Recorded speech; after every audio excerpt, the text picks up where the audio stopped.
बहुत बहुत शुक्रिया आपका इस तमाम जानकारी के साथ जुड़ने के लिए। खबरों में आगे बढ़ते हैं और इस बीच आपको बता दें, रोशन आनंद सर के भाई प्रिंस की संदिग्ध मौत हो चुकी है। नेपाल के होटल में प्रिंस का शव मिला है। सूत्रों के हवाले से बड़ी खबर निकलकर सामने आ रही। मौत के कारणों का अभी तक खुलासा नहीं हो पाया है।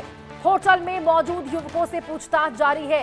यह खबर आपको सूत्रों के हवाले से बता रहे। खान सर कोचिंग विवाद मामले में आरोपी था प्रिंस, रोशन सर का भाई, और कोचिंग विवाद में एफआईआर के बाद नेपाल चला गया था। देखिए, पटना में खान सर और रोशन आनंद सर के बीच चल रहे झगड़े के बीच एक बड़ी खबर सामने आई है।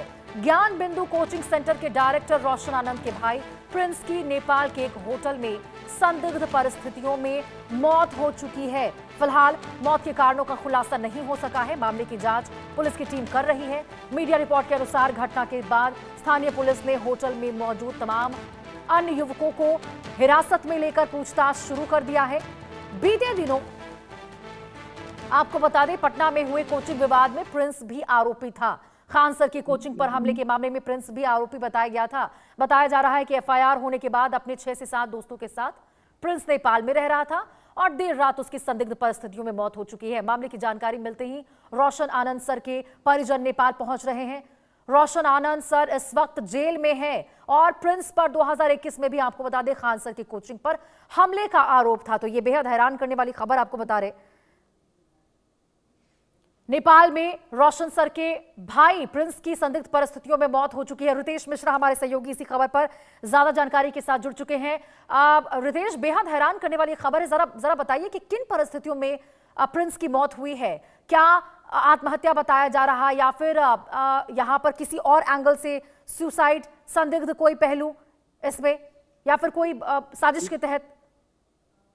बिल्कुल हैरान और परेशान करने वाली और चिंतित करने वाली ये खबर है, क्योंकि आप देखिए कि खान और रोशन में किस तरीके से विवाद चल रहा था। फायरिंग हुई, हजारों स्टूडेंट दोनों के जो समर्थक थे वो सड़कों पर उतरे, और अभी जो रोशन आनंद है वो बेऊर जेल में सजा याफ्ता है। दूसरी तरफ अब खान जो है उसने अग्रिम जमानत ले ली है।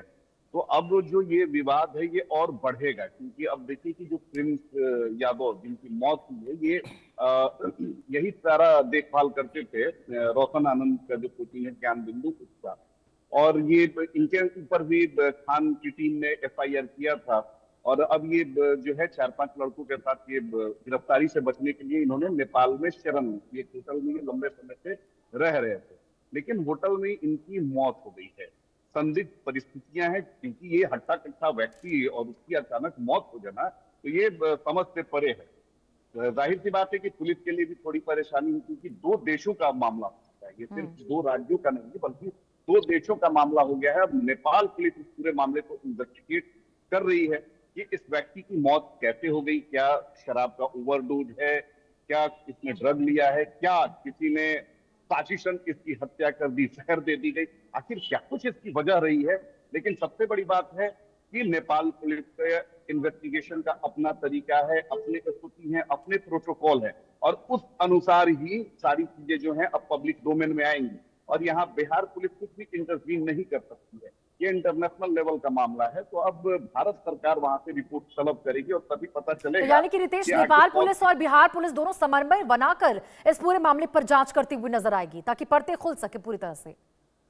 जी बिल्कुल। तो अब सबसे बड़ी बात है कि अब देखिए, क्योंकि रोशन आनंद भी बड़े ख्याति वाले टीचर हैं, उनका भी अपना नाम है, उनकी भी अपनी फैन फॉलोइंग है। वो जेल में बंद थे तब भी उनके जो समर्थक और छात्र थे वो कहते थे कि देखिए इसी मामले में खान ने गोली चलवाई और वो जेल के बाहर है और वो चैलेंज कर रहा है, और हमारे शिक्षक को जो है वो जाति के आधार पर जेल भेज दिया गया है। अब सबसे बड़ी बात है कि अब इसके बाद छात्रों में फिर से उबाल देखने को मिलेगा।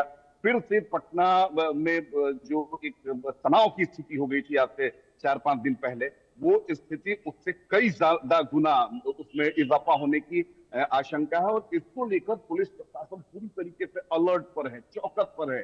चौकसी बढ़ा दी गई है, पेट्रोलिंग बढ़ा दी गई है। जो मुसल्लापुर हाट का इलाका है, जितने भी छात्र संगठन हैं उन पर भी पुलिस की पैनी निगाह है। और जितने भी समर्थक हैं रोशन आनंद के, उनके जो भी सोशल मीडिया हैंडल्स हैं, उन सभी चीजों पर पुलिस की पैनी नजर है। ताकि देखिए, जब भी छात्रों का आंदोलन होता है उसमें अराजक तत्व जो है वो घुसते हैं, और लॉ उनकी कोशिश ये रहती है लॉ एंड ऑर्डर की स्थिति को खराब कर दिया जाए। और मैं इसलिए बोल रहा हूं क्योंकि आपको याद होगा कि 2021 में अग्निवीर योजना के खिलाफ पूरे देश में उबाल था और प्रदर्शन हुए थे। ये पटना से ही कुछ ही दूरी के ऊपर है सारेगना रेलवे स्टेशन। पूरे रेलवे स्टेशन को फूंक दिया गया था और मैं उस खबर को कवर कर रहा था और मैं सह में गया। क्या पता चलता है मुझे, लोगों ने बताया कि पता नहीं कहां से गाड़ियों में भर भर के ईंट पत्थर लेकर लाए गए थे और सारे जो लोग थे उसमें बांग्लादेशी लोग घुसे हुए थे, पाकिस्तानी हैंडलर थे। तो इस तरह की स्थिति उत्पन्न ना हो के लिए सरकार जो है वो अलर्ट पर है। लेकिन एक बात तो तय है कि जितनी जल्दी जांच रिपोर्ट सामने आ जाए कि रोशन आनंद के भाई की मौत कैसे हुई है, किन परिस्थितियों में बिल्कुल हुई है, रितेश, मौत ये की सब वजह क्या जांच का ही, सब कुछ जांच में ही पता चल पाएगा कि आखिरकार संदिग्ध परिस्थितियों में उनकी जो मौत हुई है क्या है, आत्महत्या है, सुसाइड है या साजिश के तहत यहाँ पर किया गया है या फिर कोई और संदिग्ध पहलू है जो अभी सामने नहीं आ पाई है। ठीक है, बहुत बहुत शुक्रिया रितेश आपका इस तमाम जानकारी के साथ जुड़ने के लिए। खबर में आगे बढ़ते हैं और बात करते हैं